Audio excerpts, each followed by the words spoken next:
Excellent. Thanks, Neil. Okay, I'm going to record this, and it's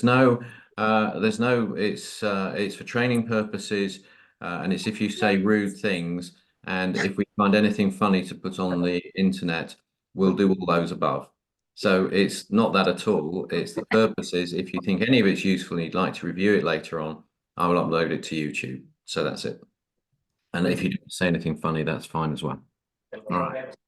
Fred, do you want to kick off and say Yeah, anything? firstly, this is our inaugural PGIDS / Abano healthcare implant program, which I'm really excited to work closely with Neil, the NEOS team, and also to all the clinicians that are on board. Congratulations for making the commitment to jump into this great world of implantology. And I know that Neil has worked hard to put together a real bespoke program, which I'm very, very excited to share with the Abano clinicians.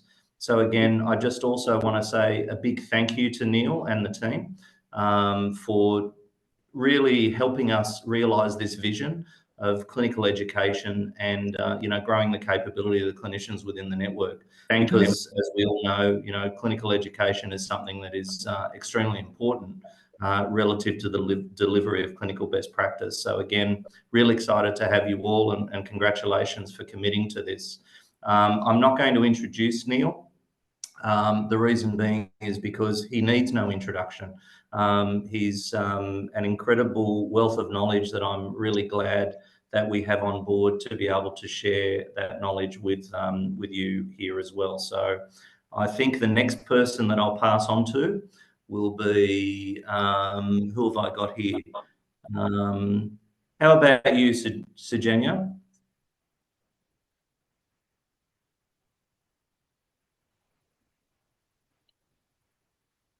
We can't hear you, Virginia. I don't think. We can't hear you. If you're.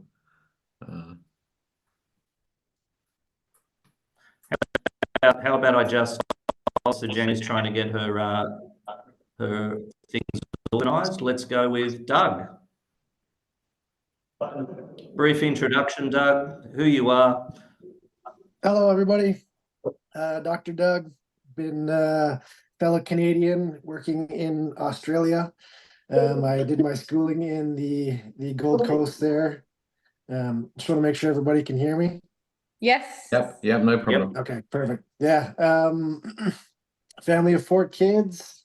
Very excited about this implant course and what it's got to offer. I've heard many great things about Professor Meredith there, and so I'm looking forward to increasing my skills and my knowledge and hopefully give as much patient care and success to the clinic I'm working at right now up here in Gladstone, Queensland.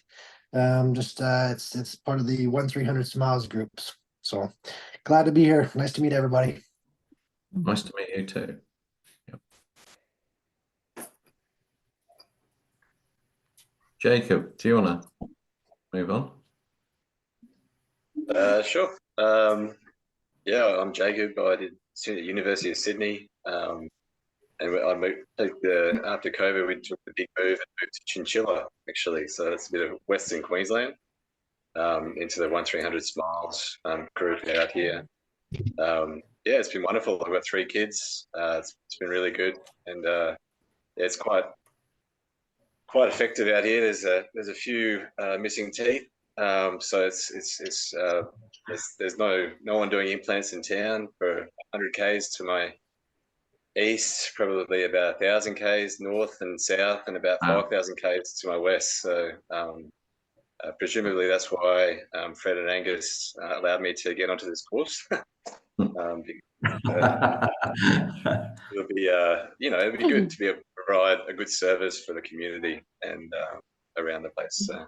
Absolutely. But really looking forward to this, guys. So thank you for everything, and going to be good. Right. Thanks. Good. I'm just going along to Tiffany. Do you want to say a little hello and introduction? Hey guys, I'm Tiffany Haynes. I'm over in New Zealand in the beautiful Bay of Plenty, originally from Texas, but I've just joined the NEOS team about 5 months ago.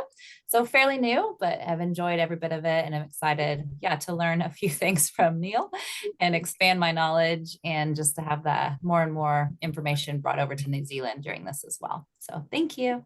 Great. Thanks, Tiffany. Tracy, do you want to?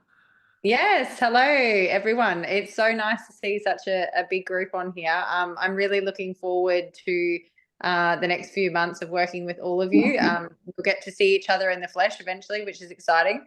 NEOS have obviously worked a lot with Neil, and we've worked a lot with lots of clinics from the Abano group. So yeah, exciting times ahead. And yeah, obviously NEOS are here to help you guys wherever you need it. So Thanks, Tracy. Over to you, Sam. Hi, everyone. I'm Sam. I'm from Sydney, and I graduated in Sydney and worked working here for the last, I don't know, long time.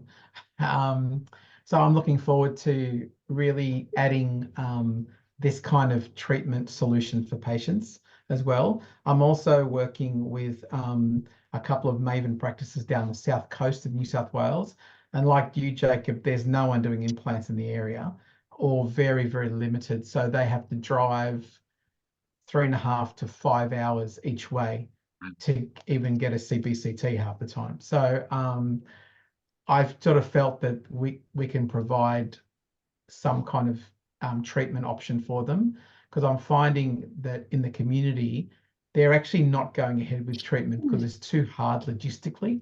So they're actually avoiding treatment for that reason. So I thought it's a really good opportunity to do this and learn from a pretty amazing professor who don't know you, Neil, but I've read a lot about you, and wow, I think we're very lucky to be part of this group. So when the call out came, I jumped on it straight away pretty much, and I got through, which is great with you guys. So I'm looking forward to working with everyone and with you, Neil, and Fred and Angus, of course, as well, and see how this goes. So thanks very much. That's great. Denise, what about you? I'm Denise from Brisbane. I graduated from University of Queensland in 2007. I've been working in Strathpine under the 1300 Smiles. I've been in this practice for over 15 years, so I'm looking forward to learning more and expanding my skill with everyone here. Thank you. Great. Good. Michelle. Hi, everyone. I'm Michelle. I'm from Auckland, New Zealand. I grew up in Auckland and then went down south to Dunedin for uni and then moved back to Auckland a couple of years after lockdown. And I'm currently working up north of Auckland in Orewa. Okay, lovely parts of the world. No, thanks, Michelle. British, if that's right, I think it's. Yep, spot on. Hi, I'm Preetish, or Pret for short. University of Otago graduate, and I'm the lead at our Auckland Central practice. Been there for 10 years. Yeah, just looking forward to meeting everyone and getting stuck in. Yeah, thanks for having me. No, pleasure. That's good. Irving. Hi there, I'm Irving. I work with Pritesh at Lumina Auckland Central. Been there a number of years, and yeah, we've got a couple of older guys who are really good clinicians who've been doing implants for 20 plus years, and they're in their 70s now. So they're going to be retiring soon. So I think me and Pritesh need to sort of up our game a little bit and try and upskill and try and to do more of the stuff that we need to be doing, really. So yeah, looking forward to it. No, great. No, it's good. And Chris, what about you? Hi, I'm a dentist in Wellington, one of Fred's team. So I'm here to offer support to the guys who are doing the study along the way, and hopefully I'll learn something new too. Okay, very nice. Thanks very much, Chris. And I'm just going along, so I'm looking at Amritha. We haven't heard from you yet. Hi guys, my name's Amritha. I'm working in Sydney. I'm kind of a newish grad, I reckon. I've been working for 2 years. I'm super keen to learn, and I'm so excited to be a part of this. Like, it's a pretty big deal, and keen to meet you all as well. No, that's very nice, Emery. Oh, great. Welcome. Jordan. There's two Jordans. Sorry. Oh, yeah. Jordan H. Go, you go. Go on. Sorry. Yeah. I'm Jordan from the UK. Moved over here during COVID. I'm now in Wellington, New Zealand. Have very, very limited implant experience, so looking forward to getting a good overview. Okay, great. Jordan. The other Jordan. So I'm also Jordan, like Dr. Doug, Canadian. So I've been out in Oz for over 10 years. Very excited to be in the program. Probably couldn't say that enough. And looking forward to working with everyone. Hopefully we share cases and things like that a lot. I think that's a big part of this opportunity. So very happy to be a part of it. Okay, great. And we got Amy. Hello, Amy. Can't hear you, Amy. Have another go. Turn your. Apologies about it. I was actually saying sorry about the poor lighting, and it turns out you can't even hear me. Anyway, my name is Hani, and I work in Wellington, New Zealand. Yeah, like a lot of others on this program, I'm super keen to learn more about implants because nobody at my current practice places them. I mean, I've restored a handful, but I guess, whether I end up doing placement or not, it's just good to know more about the whole workflow. So yeah, just really keen to learn more. Okay, super. So that's great. Lois, hello. This is Lois. Can you hear you? We can't hear you. Don't worry. This is Lois from Melbourne. So Lois is a very lovely Melbourne NEOS person. So she's waving her arms. So that's good. And Anu, we haven't heard from you, Anu. Can't hear from you now either. Hello. Oh, there you go. Hello, everyone. Hello. I'm Manu from Rockhampton. I've been practicing in 1300 Smiles for the past 7 years. I'm very excited to be part of this team. Yep. And I've heard a lot about Neil and very excited. Thank you for having me. No, it's a pleasure. It's a pleasure. And there's somebody called Zoom User who looks a bit, but if they're busy driving or doing other things, don't interrupt yourselves. We'll talk to you again another time. Is that most people? Have I left anybody out? I don't think so. No? Well, that's fantastic. So thank you. Actually, sorry, Neil, we've missed Sujanya. She's just back on. Sujanya, is she back on? Great. Sorry, No. I was trying to get my headphones on before. There we go. I'm Saujanya, and I work in 1300 Smiles at Bundaberg. Yep. No one is placing implants at the place at the moment, but also I've been working as a dentist for 15 years, but I stayed away from placing implants. Yep. For whatever fear I had, and I'm really looking forward for starting my journey into implantology. Okay. No, welcome. So thank you for having me. No, it's really exciting. So thank you very much, and thanks to all of you. I want to say a couple of things. The first thing is congratulations. You've all passed the Zoom test. So it's so nice, and it was so streamless, and it was really easy. So that's a very good sign. So that's the first sign that technology hasn't beaten us. The second thing is that I'm really pleased to be here, and I'm really excited to talk to you all. I've been doing education in dentistry for many years, and I think my first implant course was at the Eastman that we did for Noble Pharma, when the Noble Pharma representative said, "Oh, there's a chap in Sheffield doing them, and I can't stand him anymore. Can you please do a course?" And that was back in 1989, I think it was, something like that. So I've been doing it ever since. And this course we've designed it as an original program. It's not a copy of anything else. And we've talked to Fred quite a lot about how it can help you in your clinical practice. It is absolutely not a weekend warrior program. It's not a have a go hero. It's nothing like that. It teaches you the fundamentals and the basics of how dental implants can be a restorative solution in some patients some of the time. And some of the most valuable things are to know when not to place an implant. I've got lots of little anecdotes, but I quite like this one. I used to know a chap called Ulf Leckholm. Professor Leckholm was the head of the Brannemark Clinic, which was the best clinic internationally. There was no question about it. And he was 100% successful. Was he a brilliant surgeon? He was pretty good. But the reason he was 100% successful is he knew the cases not to treat. And that's always something that's useful. So this little program is like, and I've never played golf, but it's basically like saying, this is a stick and this is a small ball. So if any of you have done programs before, there will be things you may have heard. There may be things that may be different, and I hope in some respects they are.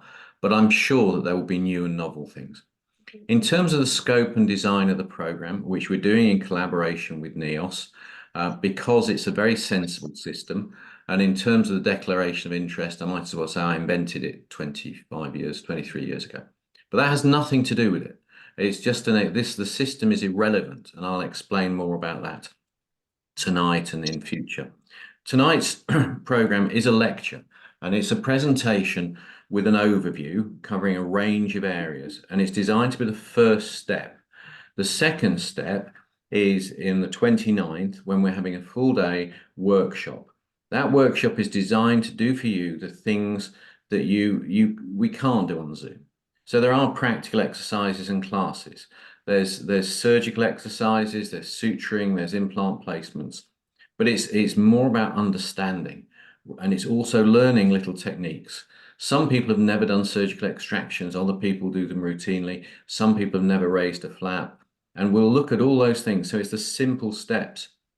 And I was saying at the start tonight to Michelle that we see people doing the same thing, and it's not doing the wrong thing, but it's doing things that they could do it another way, which would actually be better. And that's really worth doing. And then we're going to have a couple of sessions to talk about patients. And your homework is to find a friend. So find a friend who's a patient, find a rich relative, or somebody who'd like an implant or you think may be suitable. Now, it doesn't matter. So do not worry if you don't think they will be suitable or whatever. If you can bring together the information, and we'll tell you what to bring to the clinical diagnosis sessions, then we can talk about the cases. And the value of that is tremendous, because although you'll only treat one clinical patient yourself, what you'll be seeing is at least 16 cases.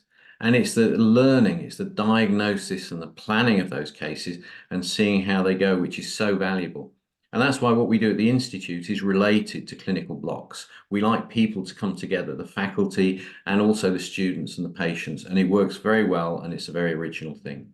And then we'll actually have the clinical days, 10th of August for Auckland for surgery, and 24th of August in Brisbane. And that's a really great day. Don't get stressed, just relax, it's fun. And all the faculty are really nice people. We're really relaxed, and we're there, and we'll give you as much help as you would like and as much support as you want. And it's nice because you see your colleagues and you can interact and you can assist. So it's very much the first gentle step. Some people don't want to go any further, but other people will say, well, I'd like to do a little bit more. And what we've seen over the years is people find their own level. The rationale behind what we're going to teach is to understand how implants may be used as a solution for treating patients. And if you decide you don't want to do any more, hopefully what you've learned in the program will help you to understand that and understand how to best identify those patients. And if you don't want to see them, then you can always refer them. So that's just what I wanted to say as by means of introduction. If you have any questions, I love questions. What I would suggest is if you look at the bottom of your screen, you'll see a little box that says chat. And what I would do is where it says chat, type in your question. And if you type in your question, then what I'll do is I'll go through them all at the end, if that's okay.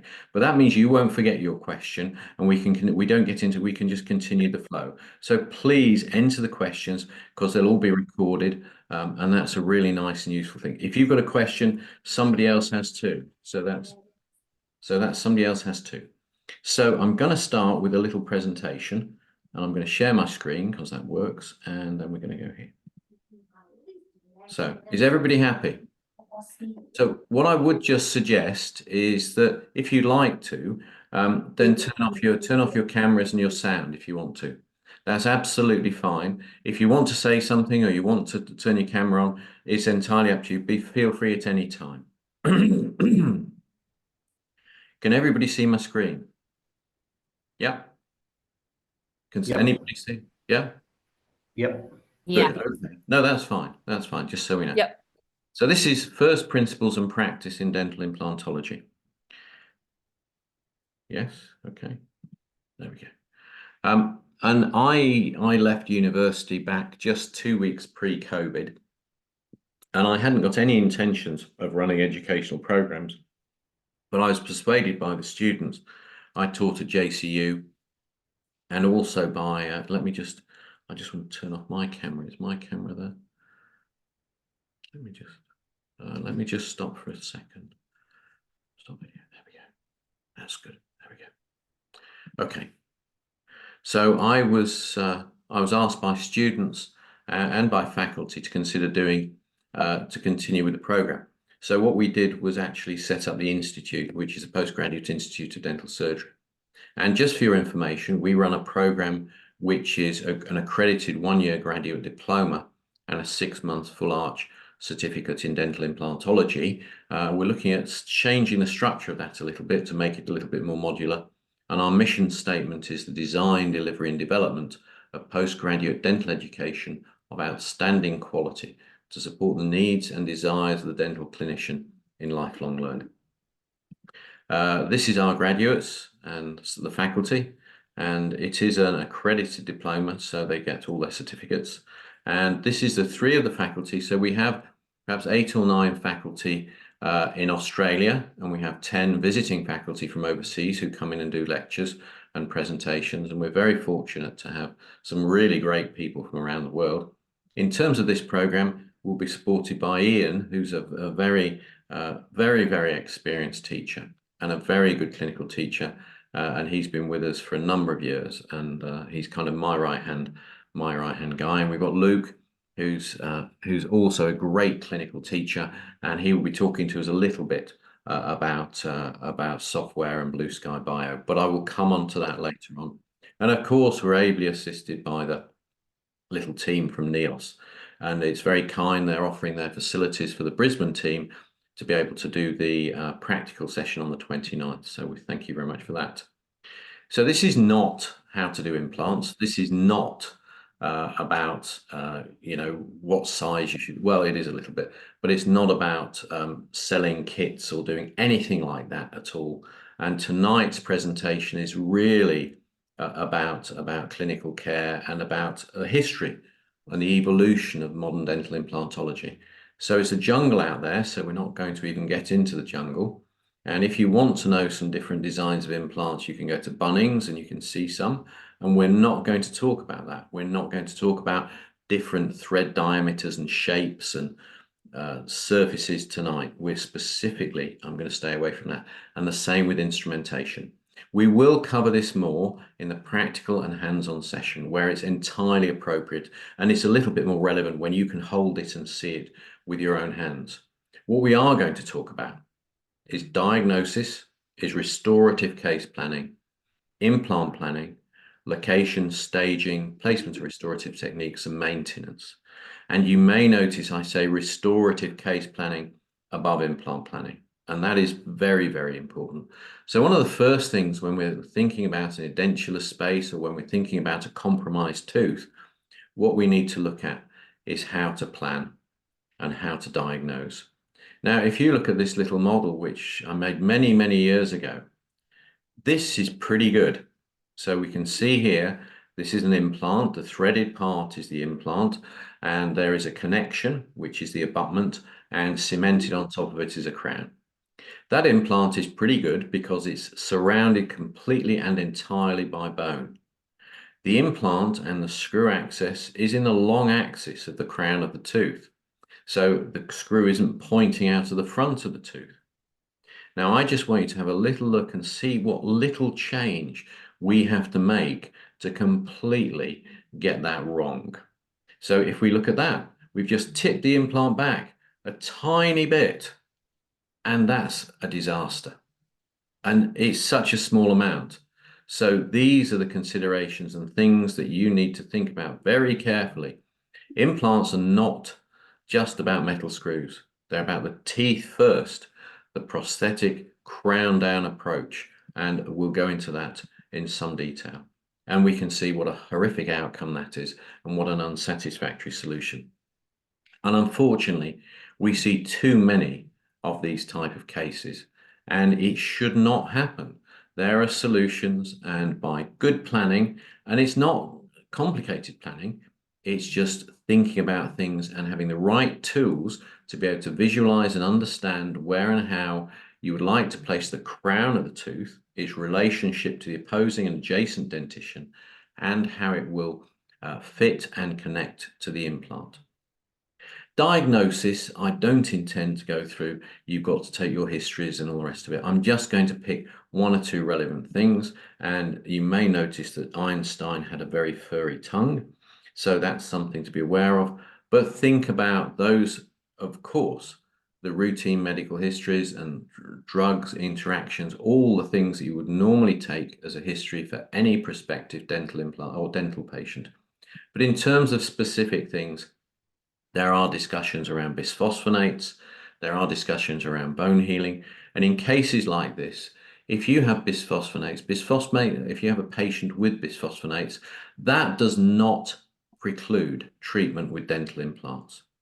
But it does require some further planning, some further investigation, and some further communication, because the risk of melange with death of the local bone is a risk. It is not a big risk, but in something where you're working, it is something best avoided. So referring patients who are taking bisphosphonates to a specialist is certainly something to be considered, or ask for advice.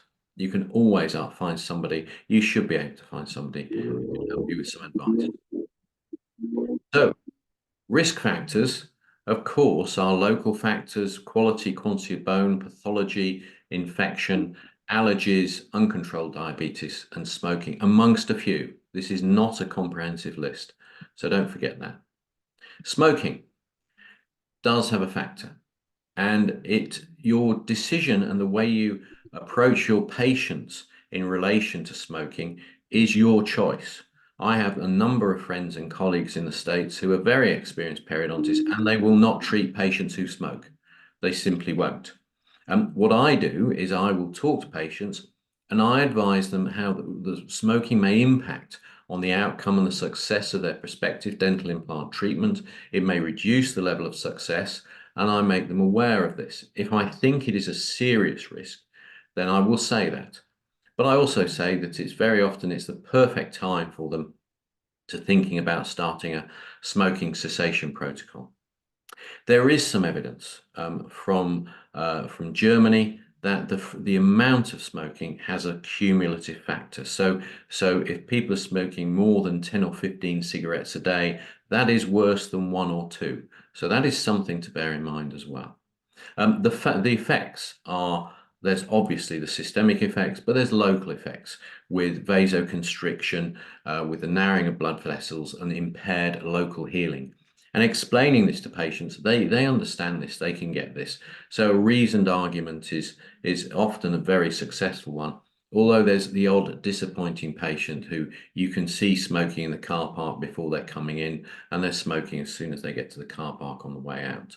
But it's something to be aware of and include it in your planning.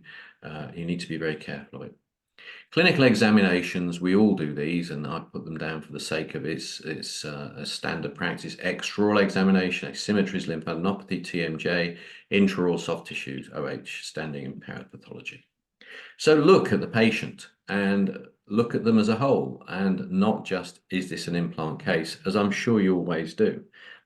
This is an interesting patient who we're going to come back to. And this is another interesting patient. And this patient came to see me at UQ many years ago, and he said he got $4,000 and he wanted an implant. And he was going to go, he knew they were in pretty poor shape, but he was just going to go through and have one implant at a time. So I don't need to tell you, you're all great clinicians, you're all very ethical people. You know, you need to treat the patient. You need to understand their needs. You need to explain their needs, and you need to explain and manage their solutions.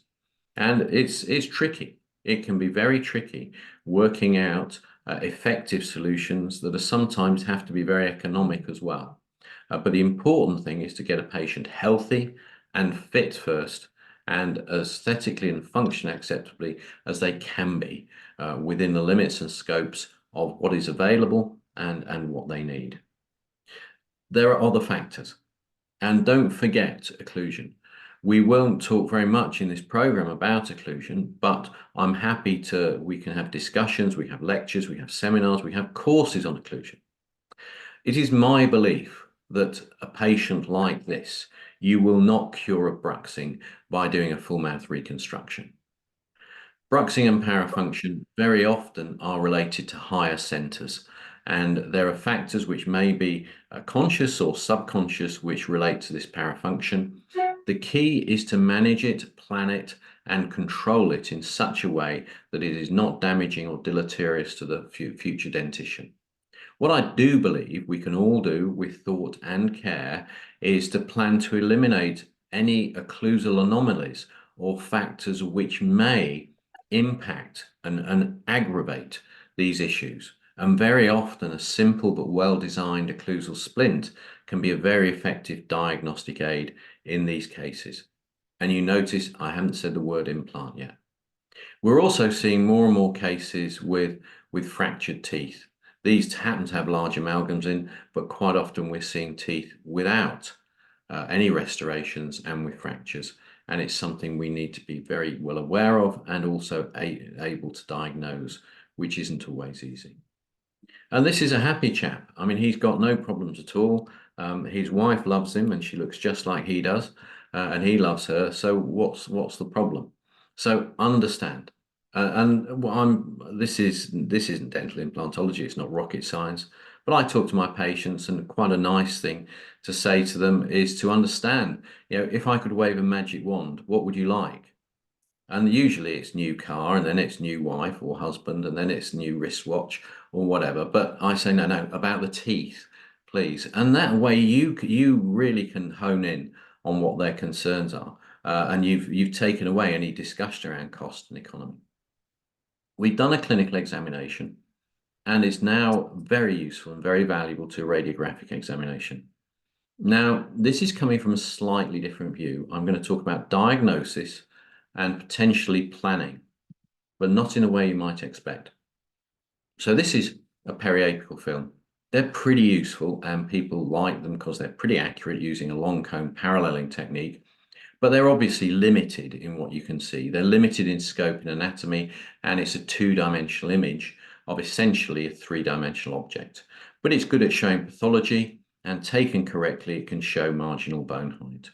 The commonest view that we use, and there's two shockers here, two lovely implants, is an OPG, or this type of film, which is a two-dimensional film. So my view about this in terms of diagnosis is I think it's very good for diagnosing pathology. It's a quick screening view of low radiation dose, and most clinics will have the equipment to be able to do this. They certainly should be able to. And so from that point of view, it's good. But if we're thinking about spatial relationships between teeth, if we're thinking about replacing teeth, it's very hard to understand the type of space, the height, the profile, the geometry, the relationship. It's very hard to build anything up. So whenever it's possible, if you are taking a screening x-ray, fine, but it's worth looking at it, going at a little bit farther, and let's explore this a little bit more. So 2D versus 3D. Now, I understand, and one or two of you have shared with us tonight how hard it is to get a cone beam CT, let alone a dental implant in some areas of Australia.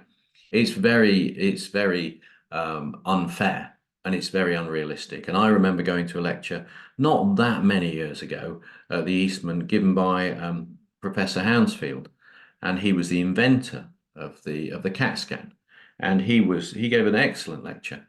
But he said at that time that there were more CAT scans in the Bay Area of San Francisco than there were in the whole of the United Kingdom. And that was a pretty sad event. I've got to say that's disappointing, considering it was an English invention invented by EMI, who also happened to invent the Beatles. So I know it's not always available, but cone beams can be extremely valuable, and they don't have to be sophisticated. And we can look at this nice two-dimensional OPG and say, well, we've got nice implant here, a bit of a long neck on the abutment, but the crown looks, yeah, it looks okay. If only we could see in 3 dimensions, that's what we'd see. And that is totally avoidable. So that's the sort of thing that we need to avoid and to understand. In terms of 3D imaging, this is quite a nice paper. I'm not going to use a lot of literature. I'll use this as appropriate and relevant. This is more about clinical care and overview. But this is recommendations for clinical use. It's something it's a relatively modern paper to refer back to. And one of the things to remember is diagnosis versus planning. So at this stage, we're talking about diagnosis. And diagnosis is understanding what the patient's needs are, not necessarily in terms of pathology, but maybe in terms of replacement of missing teeth, restoration of function. This graph is also quite useful, and it shows the relative radiation dose of different types of imaging techniques compared to the annual background radiation. And we can see that actually a dental CBCT can be remarkably low dosage. And we'll understand a little bit why. The reason is it depends what sort of image you want. And this little flow chart is quite helpful. It's very simple, but it says, patient referred for implant treatment. Are you going to do computer-aided planning? No. So 2D imaging, sufficient information, yes. CBCT required, not required. No. That means there are risk factors in the 2D. There are anatomical boundaries. There's vessels, there's nerves, there's possible pathology. If there's insufficient information, but we're still only doing imaging for diagnosis, then a low dose protocol is suitable with a small field of view and a large step size, perhaps 1 millimeter or even 2 millimeters between steps. If we are thinking about using imaging with a view to planning, with a view to constructing things like guides, those guides need to be as accurate as they possibly can. And if you don't gather as much information initially, then you will essentially compromise. So you're looking at 100 or 200 micron slices if you're talking about guides. We will talk about guides a little bit later. This course and program is not designed to cover guides specifically, and I'll explain why as well rather later. So with quite low doses, you can get something very effective, and you can do great things with it. You can identify anatomy. You can identify vessels and inferior dental nerves. You can look at the bony profile. You can look at the opposing dentition. It's a totally different world. So to help you with your planning, 3D imaging is great as a diagnostic technique without even considering designing implants and designing guides and prostheses, just looking and measuring. And we can see how you can understand the position of the inferior dental canal.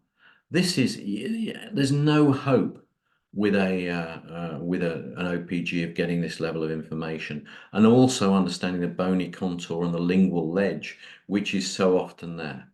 So I think it's a very, very good idea.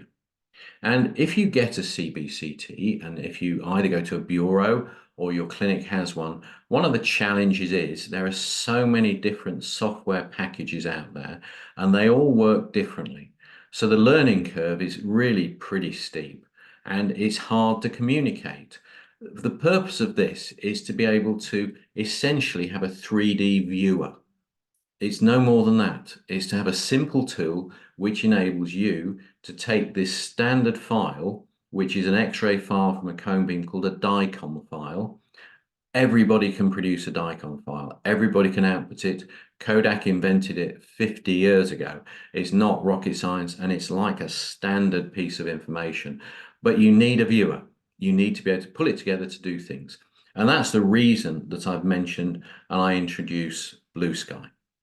So Blue Sky Bio is a piece of software, and there are lots of pieces of software. There is absolutely no commercial interest in Blue Sky Bio, but the reason why we introduced this in the program is it is free. It is robust. It runs on Mac up to version 4, and there's a little link you can download it. You can download it on Windows. It's a small program, so it runs on quite inefficient computers. It is easier to use than anything else, and it does have very little difficulty in importing a DICOM file. Quite often you get these programs and they just can't read the files unless they're particularly done in sort of bells and whistles and wrapped up in rainbows and things. So it's very flexible. So for diagnosis and planning for this little program, our course, that's what we're going to be using. And I'm going to stop for a minute and just spend 2 minutes really looking at Blue Sky Bio. Let me see if I can find it. I've turned it off. Applications.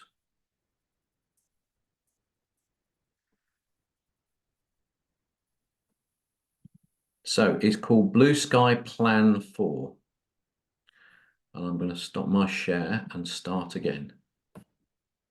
Let me start again. There we go. So hopefully you can all you need to do is, if you've got a computer, any old ragtag baggy computer will work. It doesn't need to be anything fancy at all. And all we're going to do in this course is things like model editing. And we're going to import a patient CT scan, and we've got Michelle Mitchell, and that just happens to be there. So let's just click on it. And if you click yes, ignore the adverts, don't worry about them. Ignore something if it says 404, don't worry about that, it doesn't matter, it's nothing to do, it's just an advert. And then we can click on that, we've got Michelle Mitchell's, we click OK, you load the DICOM dataset. It is so easy. The purpose of this screen is just to reduce the field of view and just to save a bit on memory size and make things go faster. So you'll see me moving the cursor. I am not going to do a demonstration tonight. We're going to do a little workshop in the hands-on workshop and the practical workshop. Now, wow, is that not fantastic? I mean, we have a world of information. Compare that to an OPG. It's unbelievable. And the nice thing about Blue Sky is it's very simple. We can this moves the field around. You know, if you've got a tooth here and you want to rotate around the tooth, you can just rotate around the tooth. You spin around it. Fantastic. If you want to see the relationship between different teeth, you can see that perfectly. So if we're looking at, for example, putting an implant where that upper central is, there's very little bone. And what we can do now is we can do some measurements. We don't even need to start placing implants. So just add distance measurement. So we can say, okay, well, in terms of bone, we've got that much length. So 13 millimeters, we've got a bone width of 6, and we can do other measurements as well. If we want to progress to put implants in, fine. Don't worry. Don't worry about implant libraries. Don't worry about types. If you have this information, you can deduce the size of implant that you'd like to have. Keep it simple. So that something like that is so easy. Hang on, have I stopped my share screen? Sorry, I didn't realize I stopped it. So it is so easy to be able to do that. And if we go back here, you can simply, if we just move the site around, let's move to an edentulous site here. Let's get the lower tooth. Let's have a look at this one for just a moment. So what I'm interested in, we talked about a crown down technique. That's exactly what we talked about. And here we can put a little crown in. Oh, sorry, I'll just turn that off. Turn that off. We can put a crown in here. There's some model teeth, virtual teeth, add a tooth. And I think the tooth I'm looking at might be a 3. I don't know. So and you can rotate and do this kind of thing. Now, the thing is, this is very simple and we can all do it. There's no complex menus, there's no multi-level structures, but it gives us an idea and it gives us an understanding, and we can do the other nice thing to do if you're doing this kind of treatment, whatever, is keep a record. So please, and if you look here, I think there's a window, a panel where you can take screenshots. Great, that's so easy for the patient's notes, whatever source you use, just take a few screenshots. So that's really all I wanted to say about Blue Sky tonight. What I'd like you to be able to do is try and upload it onto your computer. If you want to play with it, feel free.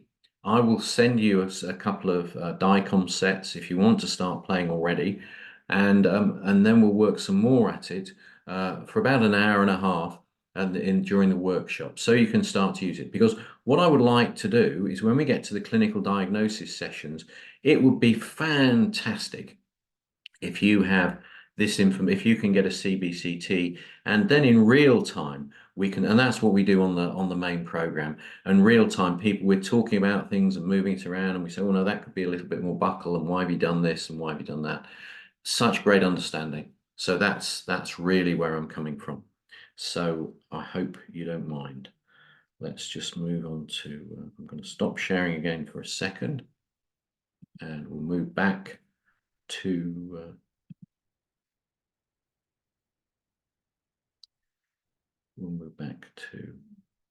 this one. Okay. And we were Blue Sky Bio. Why Blue Sky Bio? So the idea as well is that you don't start steaming like this. You know, it's not video games and you don't have to get upset.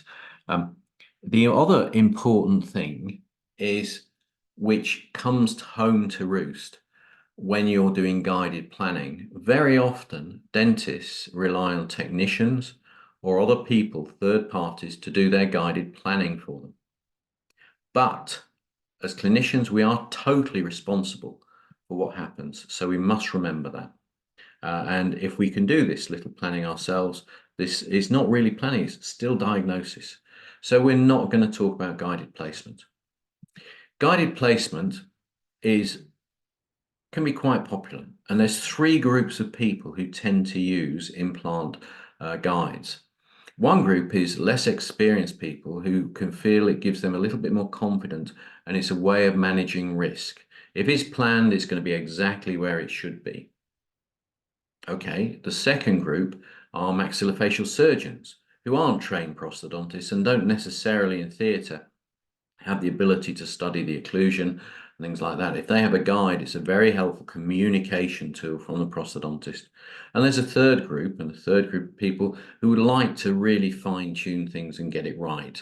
So if you're doing a full arch case, for example, to be able to align those implants as well as you possibly can in order to get the very best prosthetic solution with all the screw holes appearing in the center of the occlusal fossa, that's a good thing too. These are not good guides. And one of the things about guides, as I said, we need precision, we need accuracy, and these are very flexible. They're not very good, and people tend to use them for a little while, and then things don't go so well. I showed this case, which was a guided case. Unfortunately, I have a sort of cupboard full of radiographs, not of my own, where things have not gone well. One of the classic things that happens in guided cases is the guide is on, but the drills are sliding down the side of the alveolus. They haven't actually created an osteotomy. And in this poor case, we have one that's not too bad at the back, and we have one in the mental foramen region that slid down the buccal sulcus and lodged very nicely in the mental foramen. There are numerous ones, so be very careful. The reason we are not going to teach guides in this program, there is no time, and it is far better to have the ability for you to see by direct vision what the bony profile is and how to place the implant based on local references. Other parts of imaging which are important and useful, photographs. please take some photographs. If you're thinking about, this is Ron. Ron was very happy to have his photograph taken. He didn't want his eyes blacked out. He's quite a personality, actually, Ron. He's a bit of a politician. But these are standard orthodontic views. If you'd like some advice on taking photographs, treat yourself to some retractors. Don't expect practice to buy them, and a few mirrors. You can buy them on Amazon, and they just work tremendously. So this is very good. So take these views. If you're thinking about any kind of restorative treatment, then intraoral and extraoral views are very, very revealing. There is a discussion at the moment about scanning, and there are some facial scanners around, some extraoral scanners, and these use markers to be able to locate and identify and build a smile design. Don't worry about them. I have in my life, there's a nice to have, a need to have, and a have to have. Everything I think is a have to have, and my wife thinks, and dear Anne-Marie thinks everything's a nice to have.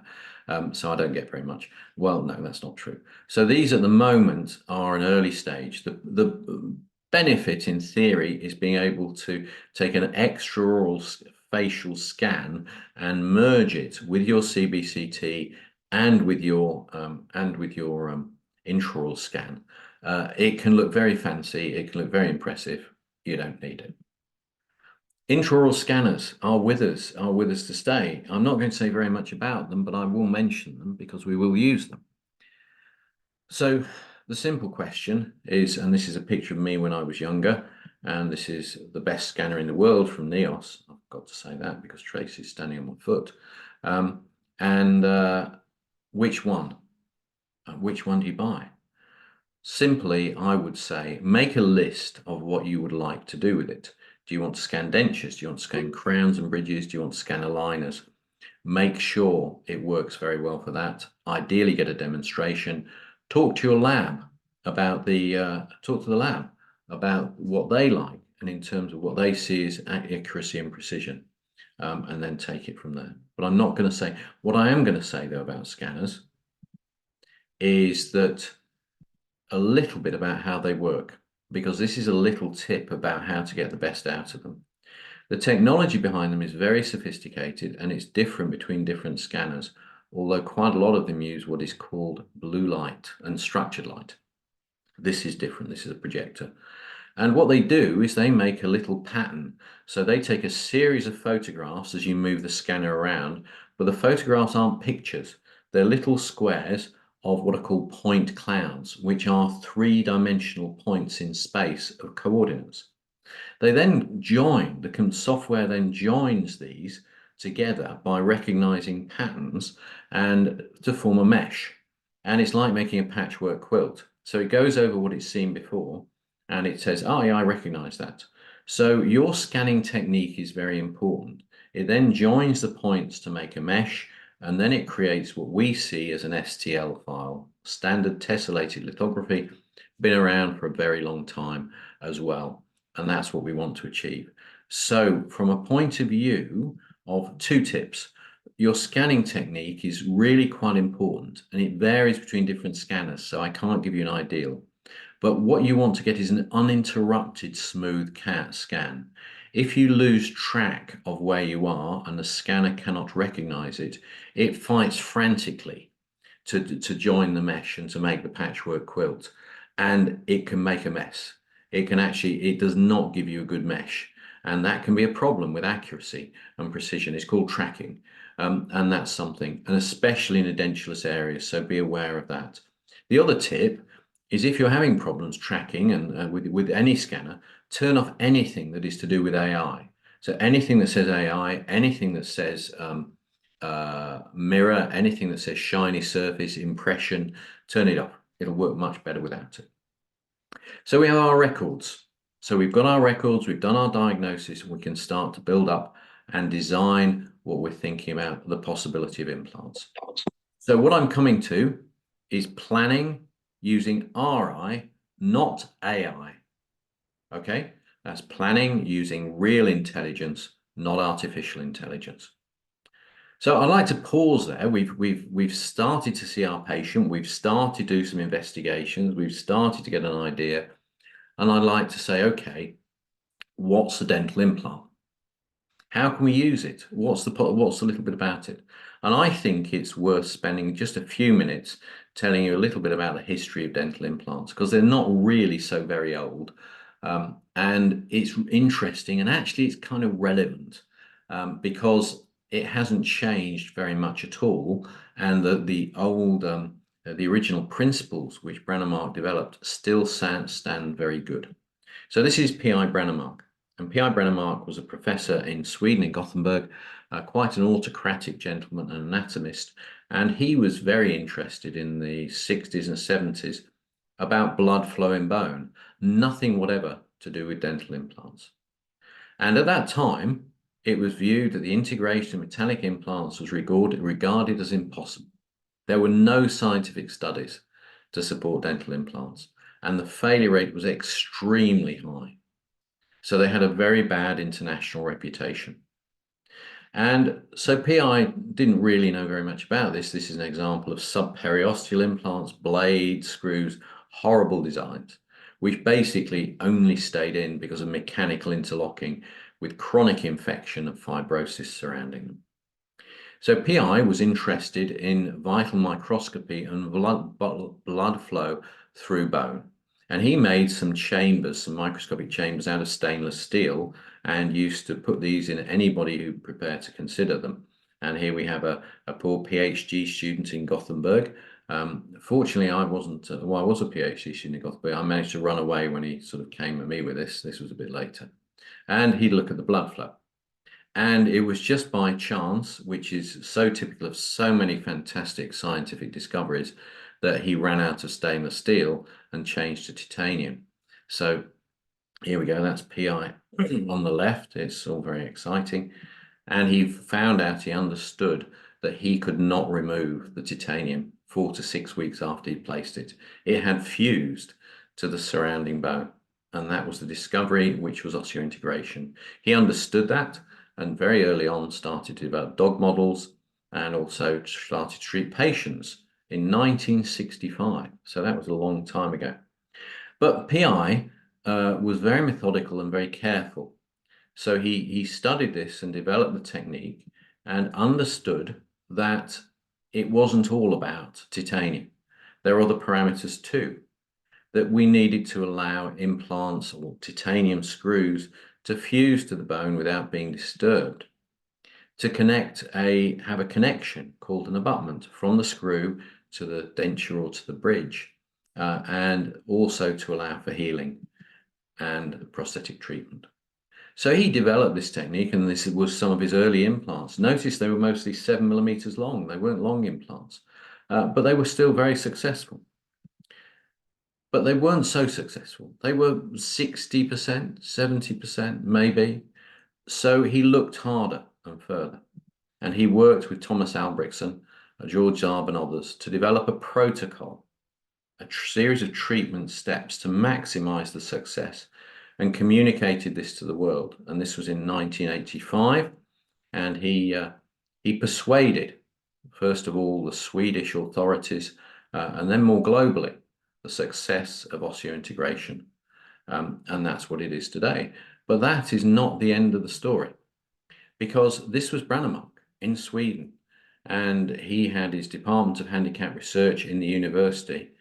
But something then changed, and this is a completely side curved story, but I think it's quite an interesting one. So what happened was, quite independently, you may know that Nobel Industries, Nobel Pharma, the Nobel company, derived from Alfred Nobel, who invented dynamite in Karlskoga and happened to blow his brother up in this very laboratory, became one of the largest and most successful companies in the world, and certainly the largest company in Sweden. And it had many, many companies. And one of the companies the Nobel Industries owned, there's the original Nobel Pharma in Karlskoga, was actually Bofors. And Bofors make munitions. They make tanks, missiles, and guns. And back in the late 70s and beginning of the 1980s, they were sending guns to people they rather shouldn't have sent them to without end-use certificates. So it had a very bad press. So and I think it's worth telling this story. So in the Bofors boardroom, they felt they needed to do something to improve their image and their public relations. So they sent a chap off to do some marketing. This young man came back 3 months later and said, well, there's a professor in Gothenburg who's a bit autocratic. He's got a bow tie and he's making these little titanium screws which we put in people's jaws, and he can hang teeth off them. And the board said, fantastic. That's great. And we can make them in a corner of the factory as well. And that's what happened. And I still have an implant instrument kit that has BOFA stamped on it. Within 6 months, Nobel Pharma, as it became, was the most successful and profitable division of Nobel Industries. So that was the start. And this is BOFA's hotel, where many dark deals were done with munitions and things in Karlskoga. And that was in part sliding doors, where science met commerce, and the two came together. What we're talking about is this on the right. We're talking about the integration and fusion of titanium and a titanium implant with the surrounding bone. And we're going to look at that a little bit. This is a technique by Carl Donath, which was used by Thomas Albrechtsen to be able to produce these beautiful slides, which are extremely hard to prepare. There's no shortcuts. So the principles of osseointegration, as they were then and as they are now, we need to look at an implant which is biocompatible, i.e., let's say commercially pure titanium. We need to understand the design. I'm not going to talk very much about designs today. We need to understand about implant surface properties. We're not going to talk very much about that. Status of the bone bed. We need to understand bone quality. And we need to understand bone quality because it's very important that the implant is stable in the bone. So the bone isn't too soft or there's too little bone to be able to hold and support the implant during its healing period. The surgical technique is also important. It's very important not to overheat the bone, and cutting the bone with a drill can do just that. So techniques with irrigation are really important. And the last one, which Brennemark brought together, is loading conditions. So his original criteria specified that you needed to bury an implant. The implant screw was level with the bone, the top of the bone. The gum, or the tissue, the gingiva was sutured over it with a little cover screw, and in 3 months it was left for the mandible and 6 months for the maxilla, where the bone is softer. That protocol is still good practice. If you follow those steps, then you are likely to be really quite successful. It's important to know that, and I'll go through these very briefly, but they're quite relevant, that it's not just titanium that fuses with bone. And people don't really understand, even today, exactly why we get that fusion. They think it's related to the oxide layer that forms on titanium, which is a very reactive metal. But you can also see, if you look at your element periodic table, there are elements near it called niobium and hafnium, which are actually pretty close too. So they have quite good integration. But as further you go back to cobalt, to silver, to alumina, not so good. So titanium is the gold standard, or the titanium standard, for implanted medical devices for dental implants. Surfaces, again, we'll talk about that more next time. The machine surface was Brennemark's first implant, and that had a low roughness and a very simple chemistry. It worked extremely well. And then different geometries, different surfaces were introduced, and different designs. Not all designs have been successful, so we must remember that. And we'll talk about designs maybe a little bit in the workshop, but I don't want to get distracted tonight with that. Status of the bone bed, good bone, excellent quality, thick cortical plates, excellent stability. As I said, cooling, irrigation. When you cool an implant drill, you do 3 things. It actually cools the drill in the bone and prevents the bone overheating. It lubricates the drill in the drill hole, and it also washes away bone chips. So it's really quite a useful thing to do. The last one is loading, and I will mention that a little bit more in just a minute. We need to be careful about loading. and I will explain about the processes and principles of loading and overloading shortly. So this was Brannemark's protocol. Remember it as a benchmark. The other protocol that he put down, or the other component which he was incredibly passionate about, was education. And PI travelled the world and met people like Patrick Henry in Australia, George Zarb in Canada, who were pioneers, and worked together with him to educate the world in what has now become modern osseointegration. And he started the osseointegration centres all over the world. So this is an implant, and we don't need to look at the profile. We don't need to look at what it is. I can explain that later. This is the screw which goes into the bone. This is the foundation part. This is an endosseous implant. And as you can see, when it's inserted into bone, it becomes an anchor. It becomes very rigid and very stable. And stability is very important. Implants come in different sizes and different shapes. Different systems have different features. They may have sharp bits, they may have lumpy bits, they may have square bits, they may have round bits. There are lots. There's a plethora of different implants out there, all claiming to have their own unique features. In reality, quality is very important, but it's about a combination of things. It's not just one single feature.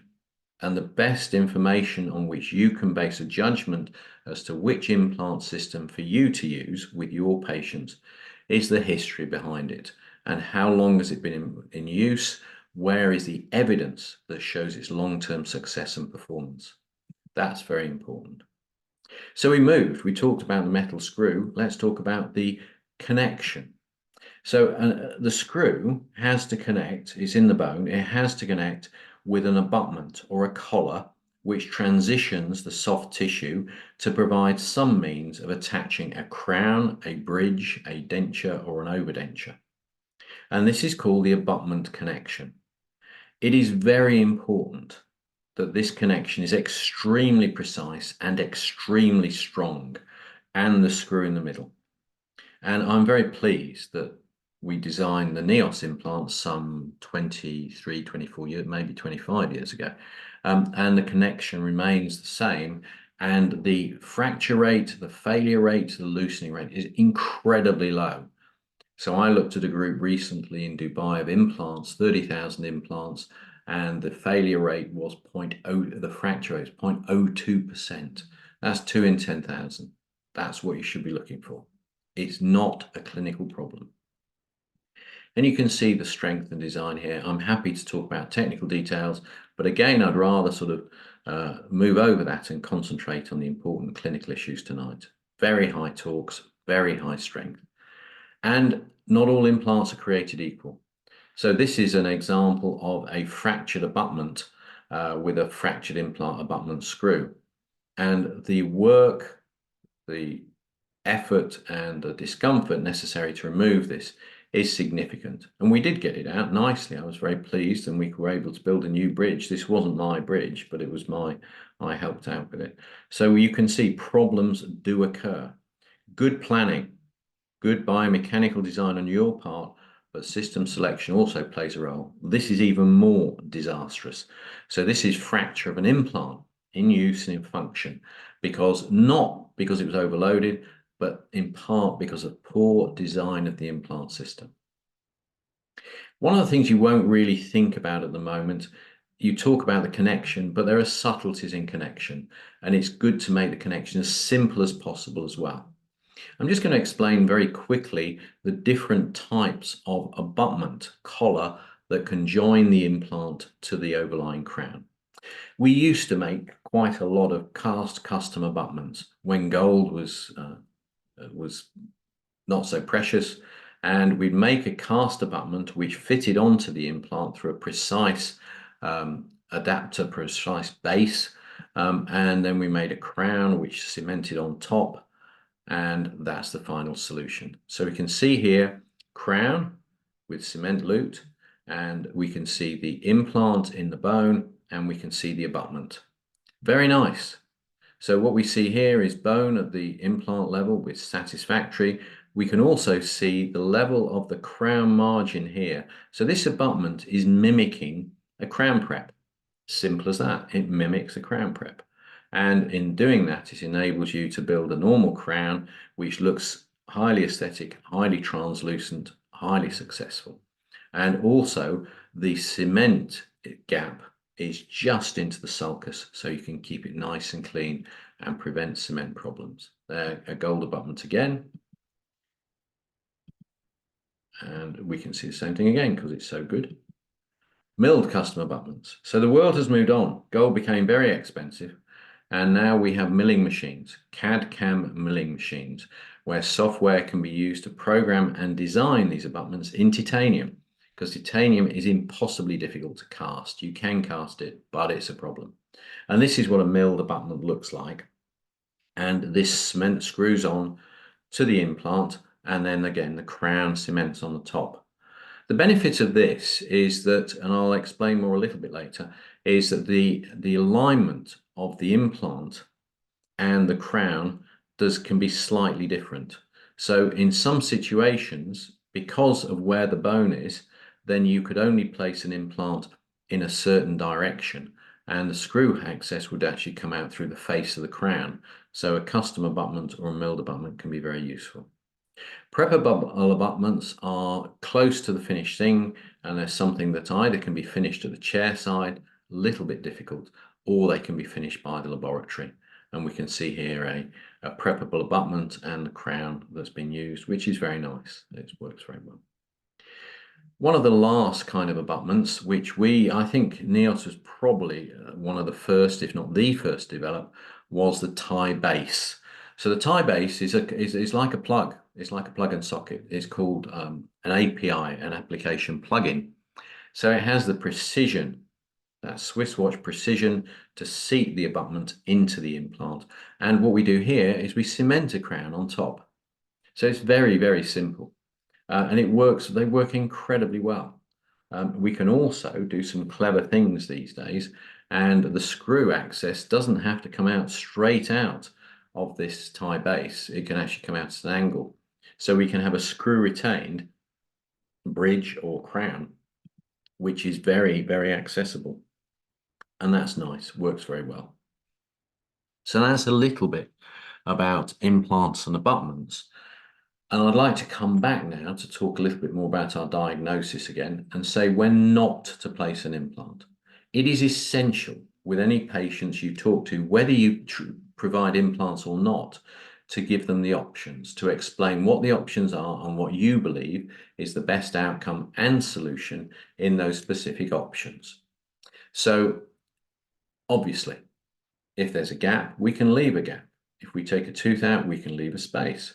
We can think about dentures or bridges or implants. So this is an interesting case, and this is a very tricky case. And I would ask you how to fix that. This is a very difficult implant case that will require a lot of grafting. It requires a lot of stages to get an aesthetic result. So, but we got there in the end, and it looked like this. Now, a few eagle eyes will spot that actually there's something strange going on here. What's strange is actually this is a denture. It's a two-piece denture. So, implants aren't the only solution, and this is a very elegant and simple and less expensive solution, even with the design, than an implant solution would be. And the patient was so delighted. And they got restoration, high level of aesthetics, it's achievable. So think. When you're looking at replacing missing teeth, it is not just the crown of the teeth. Look at the shape, contour, and profile of the gingival tissues. Look at the smile line. Look at the level of the height of the smile line in the aesthetic areas. If the patient smiles and shows you all their gums, they're a very difficult patient. So bear all that in mind when you're thinking about it. Resin retained bridges are pretty handy. They can work. I mean, I use them routinely for provisionals, but in some cases, I'll use them as semi-permanent restorations. The worst in the world that can happen to them is they can come off. So if I look here, we've got 1, 2, 3, 4, 5, 6, maybe. So I reckon one of those is a good design. And I reckon the rest are not very good. The reason I say that is that all the studies go to show that a cantilevered bridge, a cantilever resin retained bridge, is far more successful. So if you have multiple bonded wings, it will come uncemented. So that's something just to bear in mind. Always a cantilever. I mean, that's a tricky case as well. And you can see here, I mean, it's not perfectly aesthetic, but that is a very simple solution and very non-invasive compared to what you would have to do if you needed to do. Okay. Well, that's a very simple, very elegant bridge. And the one on the top right is a contrast because that's a Rochette, one of the original designs with perforated composite, and a Maryland on the left. And there we can see some. Always consider the options. So when do we place an implant? Well, let's have a little look. We can either be looking at a patient who presents with an edentulous site. So we understand that space may have been there for a period of time. Very often it's been for a very long time. And we say, oh, well, why you look? I mean, I say, well, 10 years, why do you want something now? And there are various different answers, really. I've been to a really enthusiastic dentist and he tells me I have to have an implant. That's not an uncommon answer, actually. But immediately, you could place an implant at the time of extraction, or early, or later. And if you want a fancier chart that looks a bit more detailed, then there's a classification by Boozer, which talks about type 1 to 4, immediate placement to late placement, with timing and the desired clinical situation. So post-extraction site with healing and the level of healing. Let's have a look for a moment about healing, because I talked about this. So immediate placement at the time of extraction. Notice there's no gum flap raised here. Delayed 4 to 8 weeks later. Early placement 12 to 16 weeks, and delayed 6 months. So when would you do which and what? Let's see. So let's talk about the healing of an extraction socket for a moment. This is a useful revision because it helps us to understand how this healing and bone formation can impact an implant. So we see blood, we see granulation tissue, provisional matrix, immature woven bone, resorption of cortex, remodeling, and lamellar bone and marrow.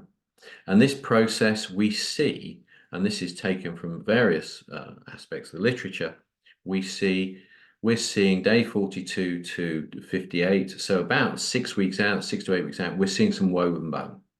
And I have to say, in many cases, particularly where I don't believe I'll get good implant stability in the posterior region with big extraction sockets, then you get bony infilling. And I am amazed at the number of patients who have really quite substantial bone after quite a short period. So this is the 2 to 4 weeks, 6 to 8, 12 to 24.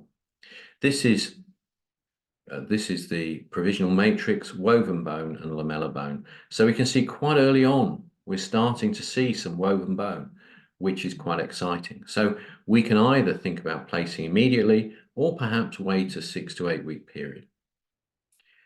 Some factors do influence the healing of extraction sockets. And this is smoking, flapless extraction, location of the edentulous site, single versus multiple extractions, and a chlorhexidine mouth rinse. This is quite important because this can be a nightmare. So you've done all your wonderful things, you think you're going to place an implant, you place an implant, and you really didn't think about this. And when you take teeth out, the bone resorbs. The alveolus resorbs, it's not needed to support the root anymore, and it will reshape. That reshape and that resorption pattern, ratio, and speed varies between different patients, different sites, and all sorts of parameters. There is some nice research to look at this, and this is one by Fickle, who measured the resorption after 2 months of an extraction site where there was no preservation. And this was the external contour, the pink line at the start, and then the black line after 2 months. Quite a modern paper, and you go, wow, you don't want that. because that has a big impact on the aesthetics. So we need to think about it. And maybe this is a reason to place an implant straight away at the time of extraction. Sorry. So let's just skip that one. If you leave a site completely for a long period of time, it will progressively and slowly move through a pattern of resorption not dissimilar to this. Every site, every patient is different, but over a period of time, this is what will happen. And it therefore becomes obvious, it becomes progressively more difficult to consider using implants in patients where they have been edentulous for a long time. There are two big reasons for this. One is there is quite insufficient bone to support an implant, just mechanically. The second reason is the amount of soft and hard tissue that's lost that needs to be reconstructed. The simplest, unquestionable way to do this is with a denture, but very often patients no longer want dentures. So you can wait and see. And if we wait and see, this is what happens. And this is a classic paper by Arojo. So we see provisional matrix, PM, we see lamellar bone, we see woven bone, and this is how the socket's infilling.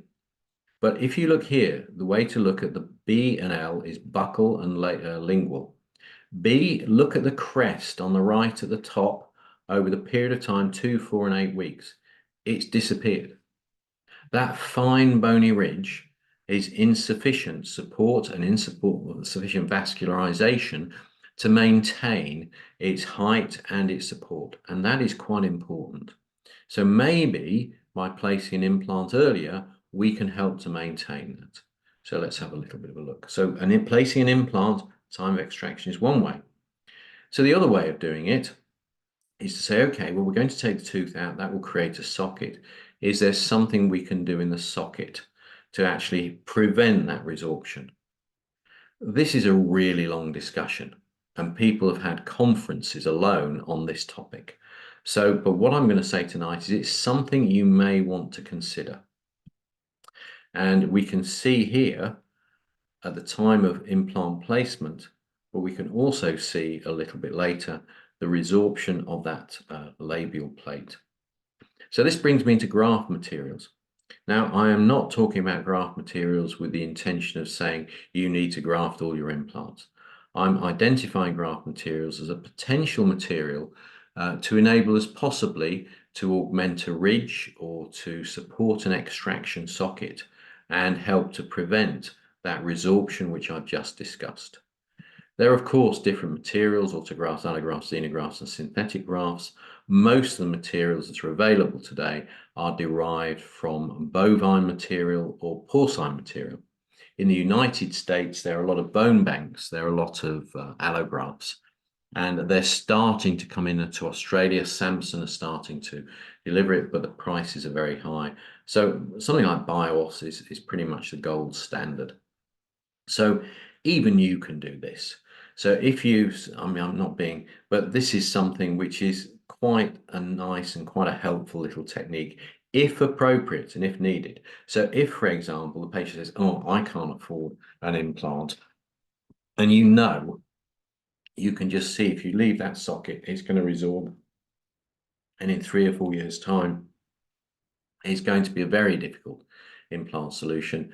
Just talk to the patient and say, well, what about using a socket preservation technique? We'll put a little graft in.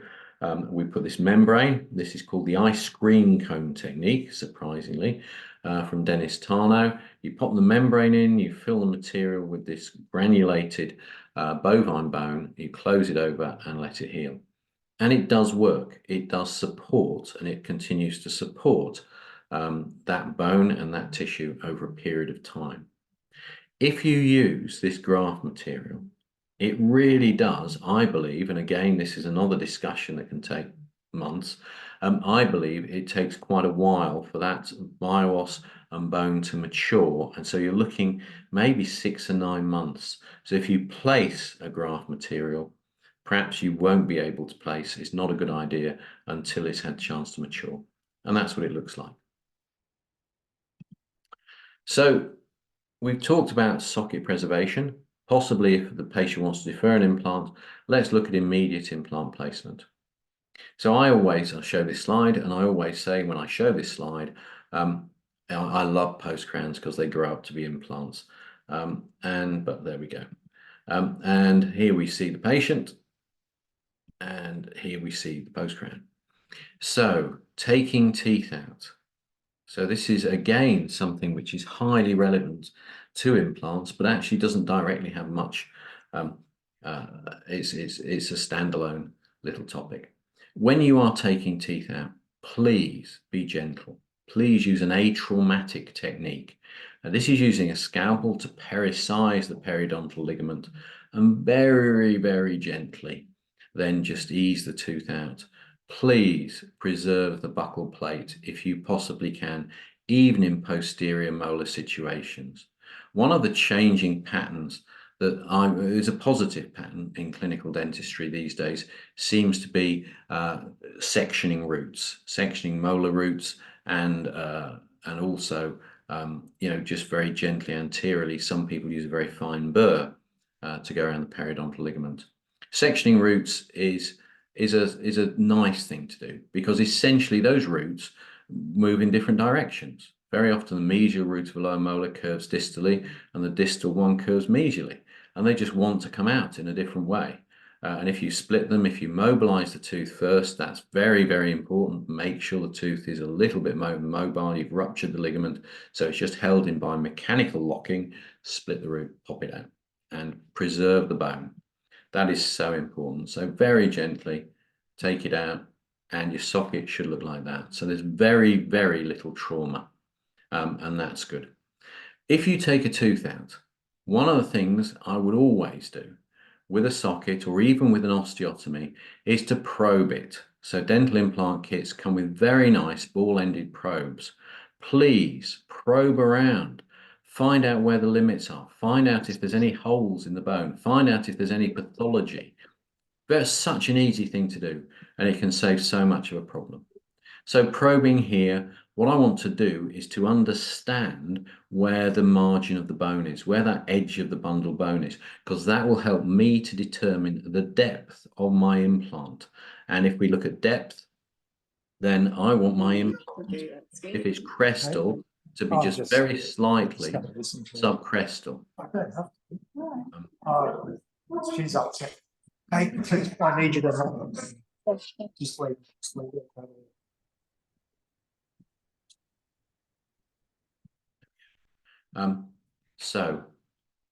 Sorry, just for a second.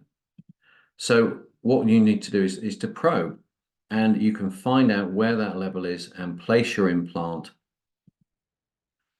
about a millimetre and a half to 2 just below that crest.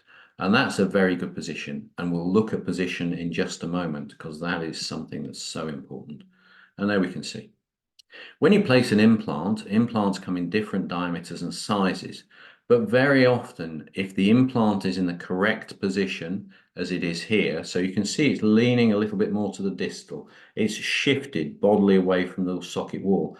That is right. That is absolutely right. And it leaves a little bit of a gap here called the jumping distance. And that's the jumping distance.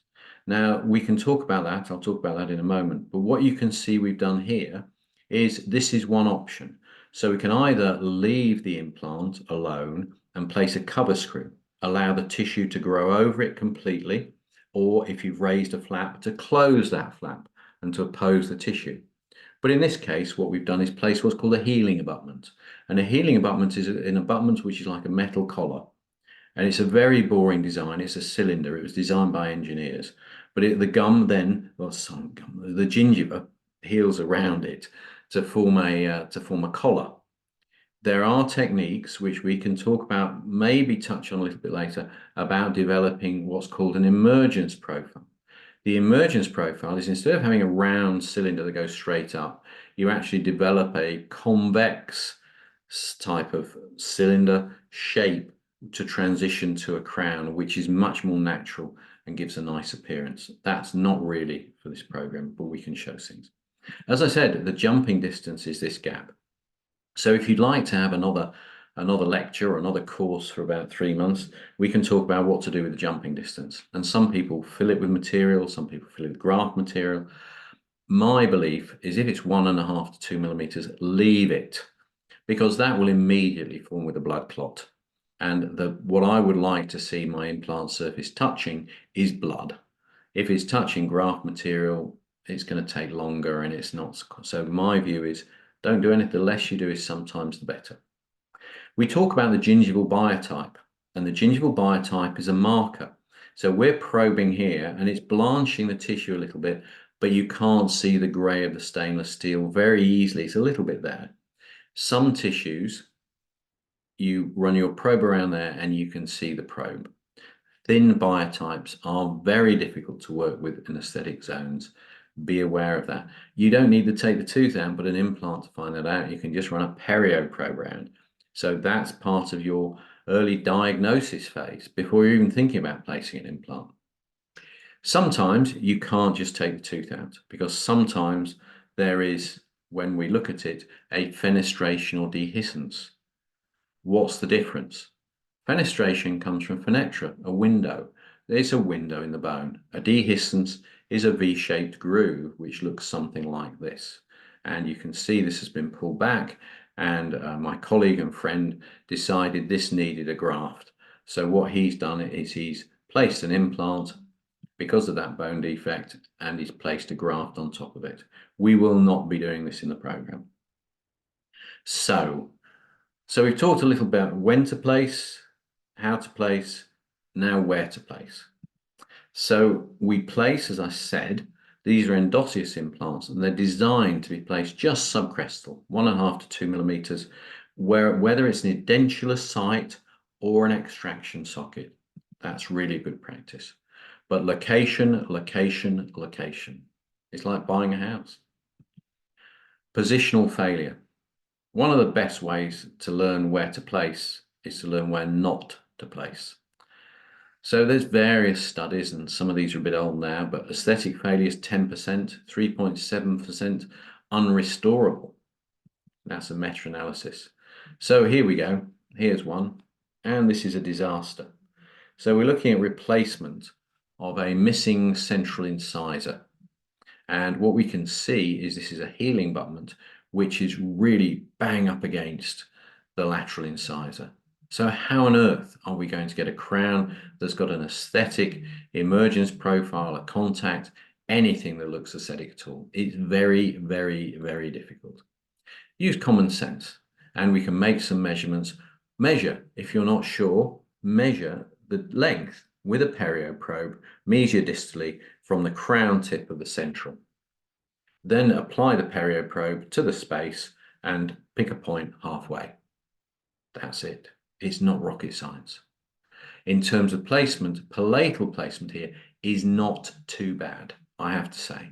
So I like to see, and what you want to see is the screw hole, which you can start to see with the with that healing abutment, would come up somewhere in the palatal cingulum, which is good. But the mesiodistal positioning blows the lot.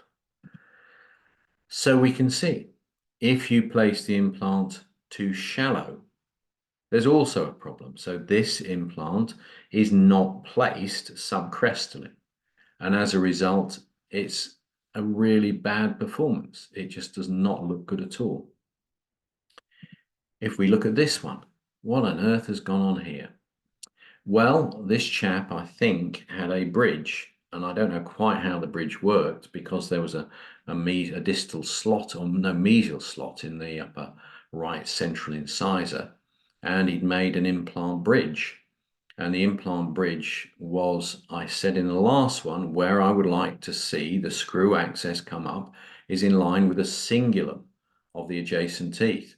This is 4 or 5 millimeters palatal to the cingulum, and it's also very shallow. So the bridge is a disaster. Why it has this slot in, I have absolutely no idea. So depth is very important. Buccopalatal position is very important, and mesiodistal. And the time to think about that is not when you're doing the surgery.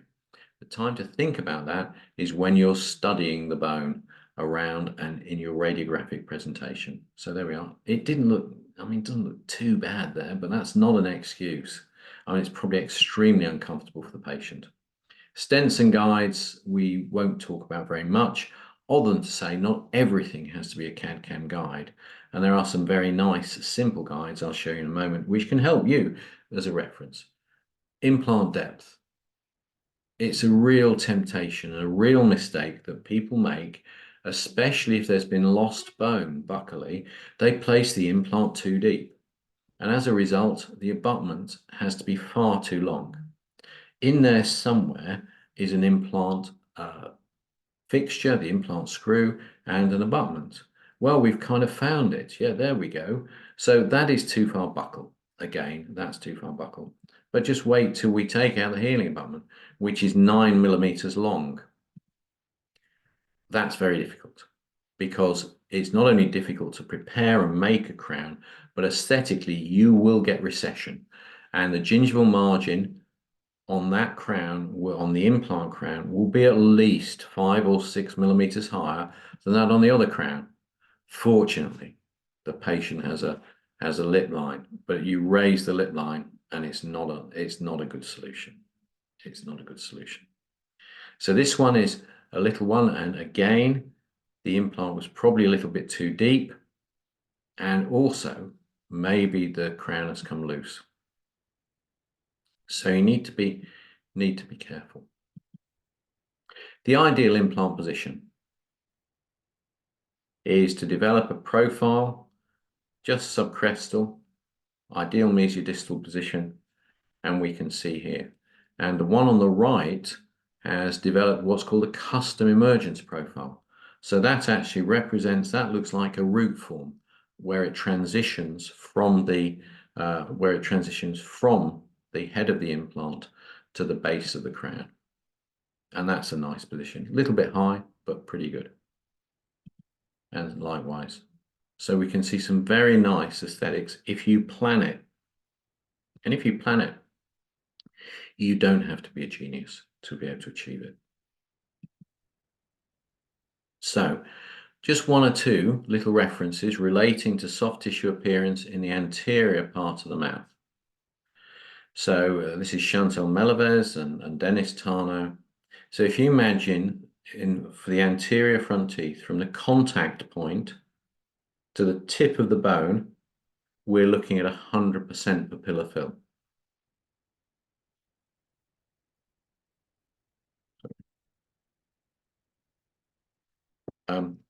So less than 100 millimeters papilla fill.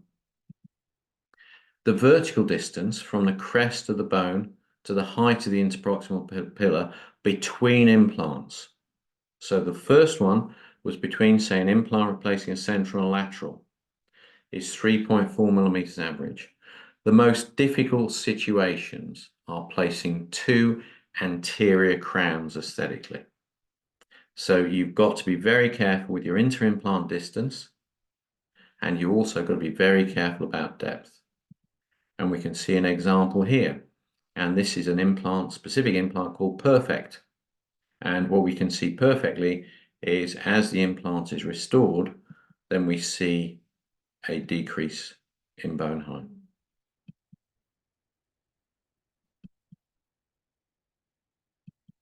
Not a good result.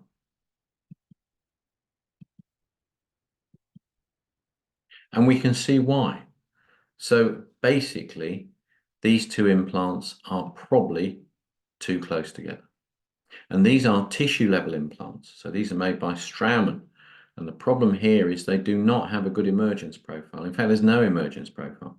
The implant stops there and it results in this appearance here, where the technician, all he can do is join the two teeth and give them a very long junction, which basically precludes any papilla.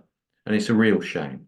It's a real shame in those cases. Whereas here, we've got an anatomical profile, we've got some bone interproximally, and we've got a nice result.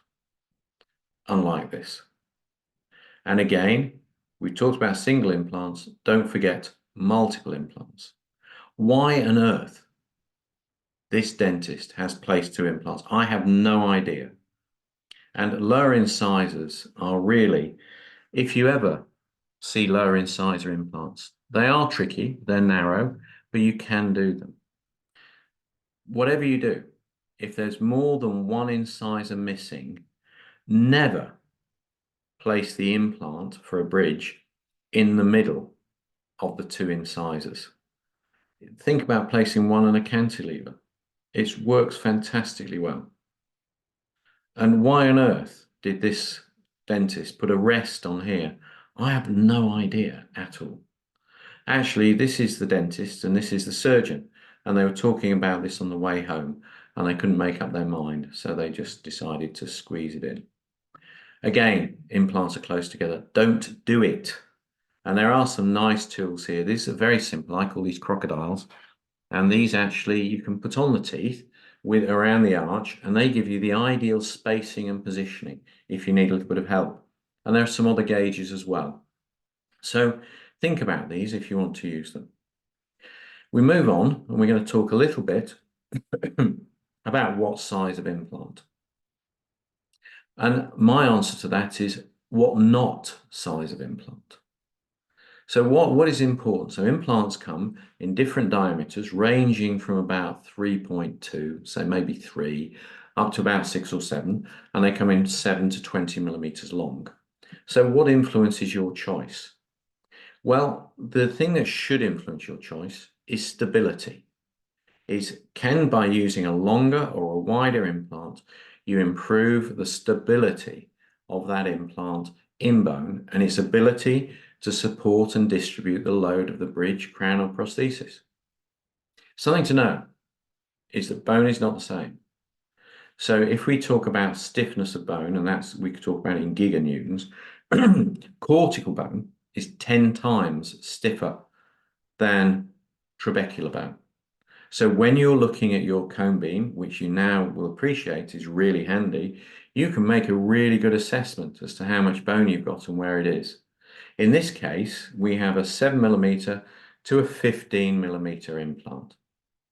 You're going to say the one on the right is, wow, that's got a lot of stability. Should we measure it? And if we measure it, what we see is only 12% difference, only a 12% increase for that longer implant. So do you really need it? Can you really use it? So again, one of the factors is choosing an implant diameter which works with a platform. So, for example, an upper central incisor is quite wide. So it's, say, a 4 millimeter. For a lateral incisor, narrower, a 3.5, and a canine, 4.5. So the primary reason is stability. The secondary reason is to match the emergence profile. And here we can see maybe a molar, maybe a 4.5 for a 3, a 4 millimeter for the 1-3, and a 5 for. So that's a rough guide. One of the things to be aware of is this shows 3.5 millimeter implants. And this shows a study which we did, which looked at a lot of implants. So shorter implants have a higher predisposition to fail than longer implants. 9 is good, 11 is fine. So this is an old study. And if you look at the proactive implant, you will still see the 7 is a little bit risky. So it's something to be aware of. So be careful when you're using 7 millimeter implants, which you may need because you haven't got sufficient height between the roof of the, floor of the sinus and the roof of the palate. Similarly, in the lower mandible, the height by the alveolar ridge down to the inferior dental canal. So 7 millimeters are very useful. Don't exclude them, but just be a little bit cautious. Why do you use short implants? Well, why is this one so short? Well, because of that. Was that really a good idea? I don't know. So talking a little bit about healing and osseointegration. Why is stability important? We've talked about stability, and we'll understand a little bit more about it. Implants are not teeth. So the interface, the junction is not the same. And does the tissue and extraction site therefore heal in the same way with an implant? So this is what an implant, this is what the bone looks like growing into the implant screw thread. And on the left is commercially pure titanium. On the right is titanium alloy. I'll say more about that later. I believe CP titanium is the gold standard for the choice of material for dental implants. Some companies use titanium alloys for different reasons, but the bone to implant contact from various studies I can show isn't quite so good. You can alter the stability of an implant. And this little graph, if you compare the blue line at the top with the orange line, these implants are exactly the same size and shape. The only difference is the surface, which is a proactive chemical hydrophilic surface, which is designed to create more bone early on. And we'll talk more about that in another visit. So we can see new bone formation and how it occurs, and we can understand how it can form. So in the mandible, we've got lovely cortical plate creating very good stability, and we get bone formation in the trabecula. In the maxilla, there's more trabecular bone, and people say it's poor bone quality. So there's a scale of 1 to 4 from Lek-Hohmann's arm. 1 is the best quality, and 4 is the poorest quality. I don't really see that. I believe that this bone is trabecular, but it's very vascular. It's very vital. It's got a lot of osteogenic potential. So it forms a lot more new bone. And we'll come back to that in just a moment. And this is what happens with time. So this is at placement. We can see the bone, which is engaging some of the threads. It grows over time and it solidifies and consolidates. And we can actually rarely see it on radiographically, but occasionally we can. And in this case, it's a nice example. You can see the increased radiodensity around that. There's no question around the whole implant, kind of a little glow, but that's quite rare and it's not possible to see.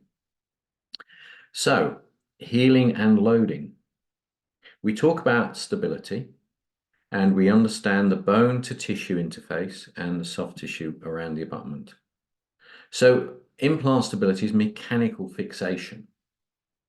That's how we achieve it. Primary stability is a mechanical phenomenon. You can get primary stability putting a screw into a piece of wood.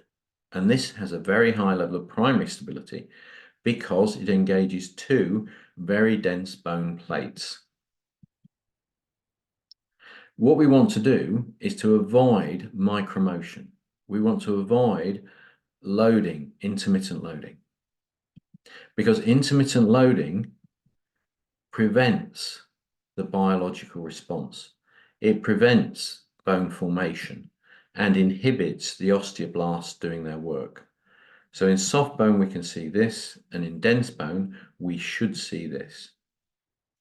So we don't want a negative tissue reaction. So we need to avoid bending and torquing movements, loads that are too high onto the implant. If we allow the implant to heal and to integrate undisturbed, this is what we see. And the studies show conclusively that we get bone condensation towards the surface, we get increased bone to implant contacts, and the healing pattern resembles that of healing bone defects. And this is healing, and we get the formation of osteomes. When we're drilling, we'll talk about that in the practical session, but when we're drilling the bone, we use a series of drills of increasing diameter. We do that for a number of reasons. One reason, we use a narrow drill to start with to assess our alignment and position. And very often we take a radiograph after that first drill and check its alignment compared to adjacent teeth and its optimal positioning. With a narrow drill, we can change it. If we use a wide drill straight away, then it can be very difficult. If we're happy with a narrow drill, we move up in size gradually, step by step. We do that because that cuts a small amount of bone at a time. If we go in and just use one drill, then we can generate a lot of heat and create a lot of tearing. We call healing by primary apposition or primary intention. You may remember that long in your distant memory. And this allows the osteoblasts to form new bone and create osteons. And we can see how that works. So bone condensation occurs very rapidly against an implant surface, provided it is undisturbed. And Frost's law, which is well known in orthopedics, biomechanics, is you can cause fatigue damage and failure. And that is strain. This is like a sofa. This is like a mattress. But what it shows is how it distorts and deforms when you load something. So if you don't load it at all, that's very cautious. If you put a healing abutment on, you may load it. And if you put an immediate crown on, you may overload it. So that is for you to decide. And we do not want to see what we see here on the right with a failed interface. Quite simply, the implant has failed to integrate and will unscrew when you attempt to remove it. So this is a little summary of some of the things that we can do.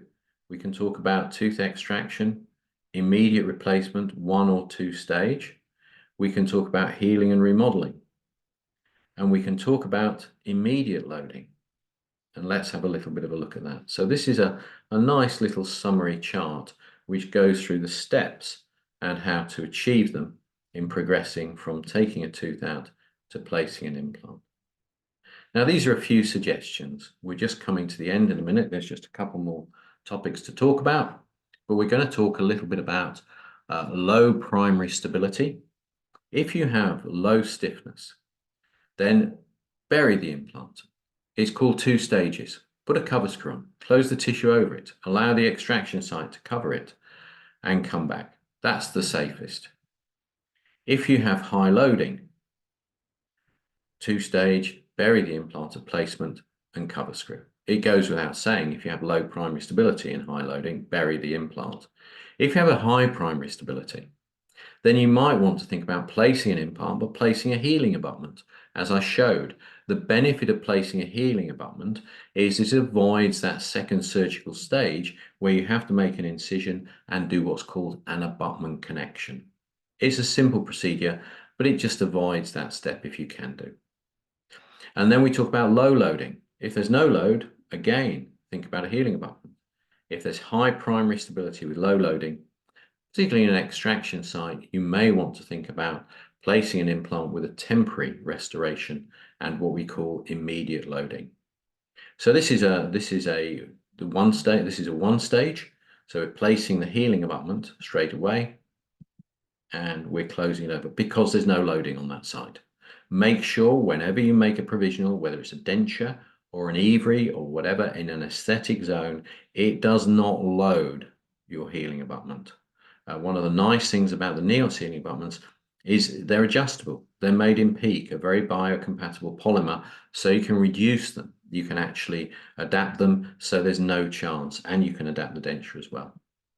And we can see it there.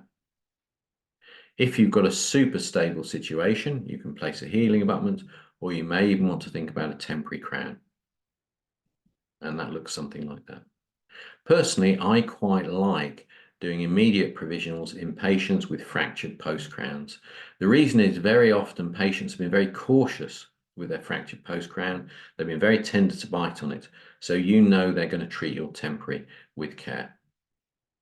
So we talked a bit about implant stability and primary implant stability and secondary implant stability. And I say, well, if it's high, do this, and if it's low, do that. How do we know what the stability is? Do we guess? Well, there are ways of measuring it. And how do people know? So these are some of the questions. We don't need to look through them all. Some people measure insertion torque. So insertion torque is the cutting resistance when you insert the implant. And what you can do is you can measure it by hand, and you just get the ratchet on and say, oh yeah, that's about 30 something, which is very empirical and not terribly accurate. Or you can use a motor and produce a little graph. The problem is, and the problem has been for 20 years, that measuring insertion torque is not simple because it depends on so many different variables. So what we see here, for example, is the shape of the implant, the size of the osteotomy, the number of bone chips, the thread cutting force. all those affected. So it makes it very hard to understand what the stability really is. Back in 1992, a young academic called Meredith did some research work, and he worked with a very nice chap called Peter Corley at Imperial College looking at implant stability. And they worked out a technique called resonance frequency analysis. Resonance frequency analysis is based on music, and it's based on an instrument called a tuning fork and other instruments. When you strike a tuning fork, the frequency of that tuning fork depends on two things. It depends on how stiffly you hold it. If you hold it really stiffly, you get a very high frequency. If you hold it more gently, the frequency is lower. If the tuning fork's longer, the frequency is lower. If it's shorter, it's higher. This is just what we would like to know about a dental implant. And so I built a little tuning fork. And this is a little tuning fork which screws onto an implant, and it's electrical. So what it does is it sends a little signal which you can't hear. It's in the audio range. You can't hear and the patient can't feel, which causes this tuning fork to vibrate. And then you change the frequency. And at a certain point, the tuning fork resonates. And that resonance, we know, is a certain stiffness. And in good bone, we see a good bone to implant contact and a good height. We converted this frequency, which is actually a frequency, into what's called an ISQ, an implant stability quotient. An implant stability quotient is 0 to 100. 0 is absolutely diabolically awful, and 100 is unattainable. So I'll explain more about that in just a moment. So we did away with the wires and things and invented the smart peg, which is actually a pin with a little magnet in it. And that can be screwed onto an implant at any time. So you can do it at surgery to measure primary stability, and you can do it later to measure secondary stability.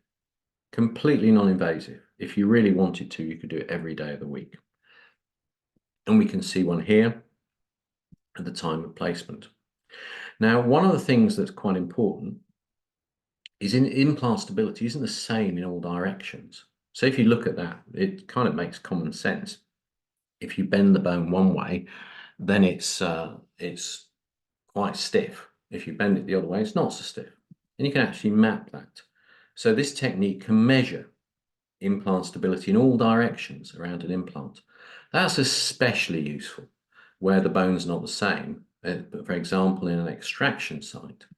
So you will get different values, and we can measure those values and we can record them. So you get 2 ISQ values. This is really helpful because you then have a baseline at the time of placement, so you can understand the stability of that implant. You could never guess it in an extraction site. You could never guess it in a molar. This, to recap, was some work I did 1995, and this was the first example of the resonance frequency testing machine. And I used to push it around the clinic in the Brannemark clinic in Sweden, and we used to measure patients, and it took about 10 minutes to make a measurement, and there was a high risk of electrocuting the patient. With progress, it became a commercial instrument called Ostal, which works very well, and you hold the probe against the smart peg, and that evolved into Ostal ISQ, and the very latest generation, thanks to developments in technology, microprocessor, and all those good things, is called Neotel, which is very fast, simple, and easy to use. We will show this at the practical sessions, and you can use it. And I would encourage you, I have no commercial interest in this at all, but I do think it's a very, very useful. One of the models used to be called Mentor, and it is very good because it gives you a real indication as to what the stability is, and it gives those readings, and you can record them and measure them again. So what happens? Well, we know now that insertion torque has so many different parameters that it's very difficult to measure.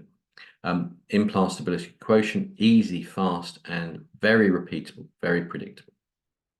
If we look at measurements of implants in patients, and we look at primary stability at placement, measure 100 implants, you'll get a plot, a normal plot like this.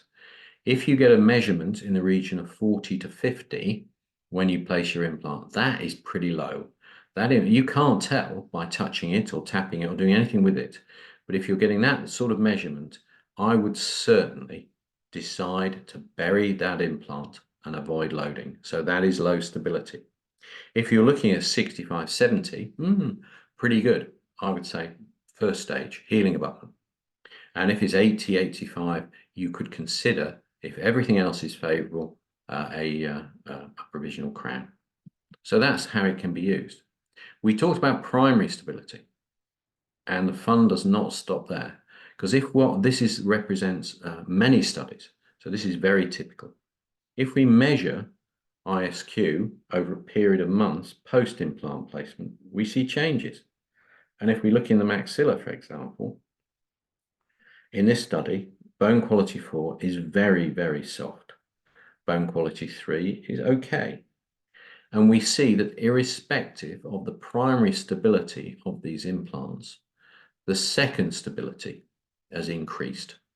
And with it, irrespective of that, after 20 months or so, it's within a narrow zone. So irrespective of the primary stability of an implant, it continues to develop and to osseointegrate for 20 months, 2 years, ongoing. Now you may say, the smart people will say, well, where's the mandible in this? The mandible's here. And it doesn't change very much. It's already high.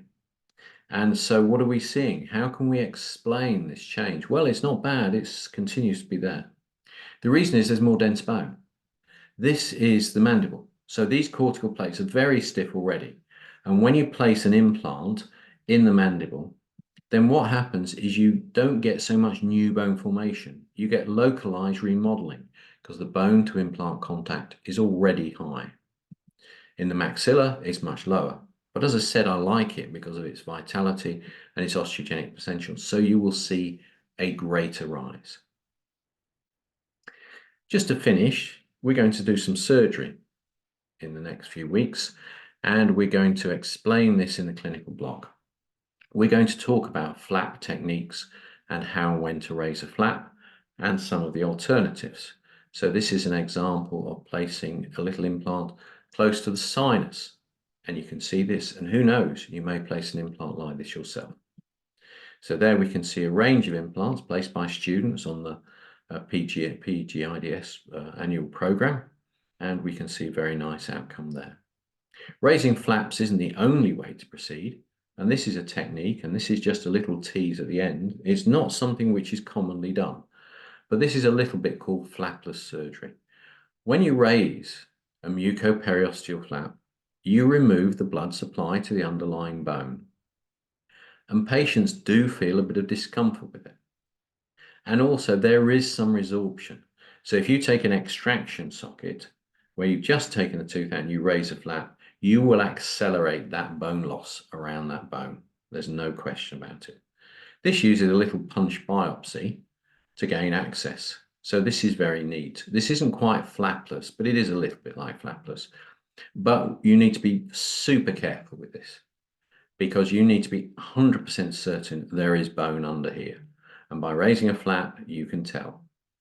So what we can do, and what we're going to be doing in the next few weeks, is placing an implant. And here we can see the pilot drill, and we can see the drill placing it, the alignment between the adjacent teeth, the position, and removing the implant and placing the implant. Couldn't be more straightforward. So if you haven't done it before, it's like taking a small stick, a big stick, and hitting a small ball with it. And there we can see an implant. In this situation, high stability, high ISQ, 88.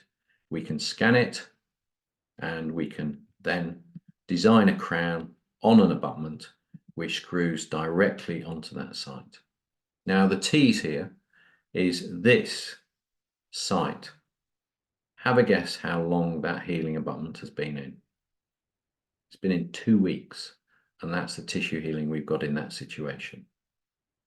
This is not something necessarily to do at home or for your first implant, but it's a very interesting model, and we see a nice crown here, and that's the aesthetic results 2 weeks out.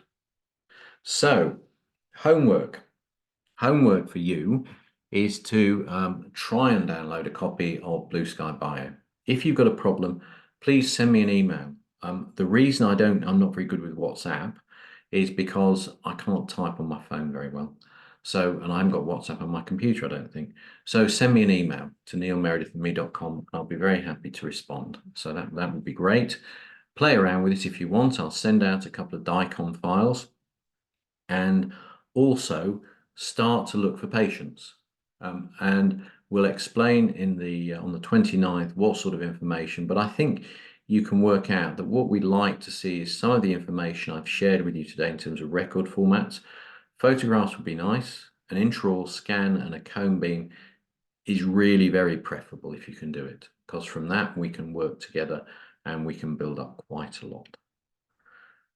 So I think that's a little introduction. I hope you've enjoyed this and found it interesting. I hope some of you are still here and I hope some of you are still awake. Yeah, I've got a couple of, I think there's a couple of chats, but not very much.